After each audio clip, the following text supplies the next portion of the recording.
Thank you very much for joining us today. My name is Dr. Seth Baum. I'm a former interventional cardiologist and electrophysiologist turned preventive cardiologist and lipidologist. And today we'll be discussing interventional prevention, which is a subject near and dear to my heart, a novel approach to cardiovascular prevention. Welcome. There are three windows we utilize to peer into the active and dynamic elements of cardiovascular risk, and they are vital elements for practicing modern day prevention.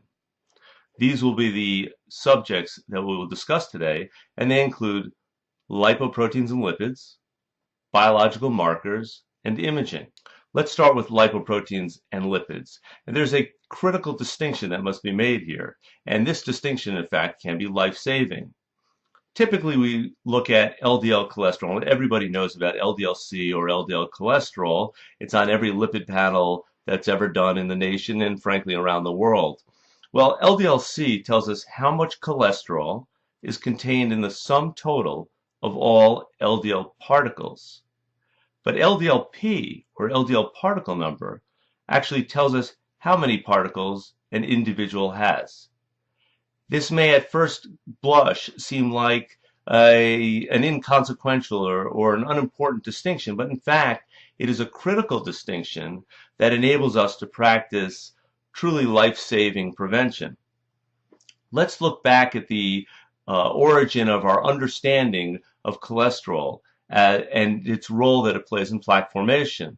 Well, in the early 1900s, a medical student named Anichkow was the first individual to demonstrate the causal relationship between cholesterol feeding and plaque formation. In about the 1940s and 1950s, through analytic ultracentrifugation, we developed the ability to actually analyze the cholesterol content of the various lipoprotein particles in our bodies. And we also recognized that the lipoprotein particles were the most critical element of lipids and lipoproteins. It's the lipoprotein particles, in fact, that carry lipids, being cholesterol and triglycerides, from one part of our body to another. The problem was that analytic ultracentrifugation machinery was so complex, so expensive, and so cumbersome that we couldn't have these machines all around the country. So it was decided that LDL cholesterol, again, the cholesterol content of LDL particles, would become our gold standard by default. It was not chosen to be our gold standard. It was by default because it was very, very easy for us to analyze how much cholesterol was contained in these particles, and that, in fact, could be done around the country. Let's not forget, however, that the particles are, in fact, more important than the amount of cholesterol because the particles are what cause plaque.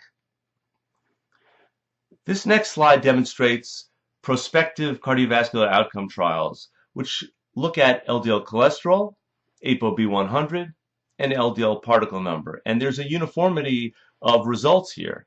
And the uniformity is that in every one of these clinical trials, it has been found that LDL particle number is superior to LDL cholesterol in identifying the atherosclerotic endpoint. And these endpoints can range anywhere from myocardial infarction and angina, death, sudden cardiac death, to angiographically depicted cardiovascular disease. So we know that LDL particle number is important. LDL cholesterol is important too. But we know that LDL particle number actually predicts better cardiovascular outcomes.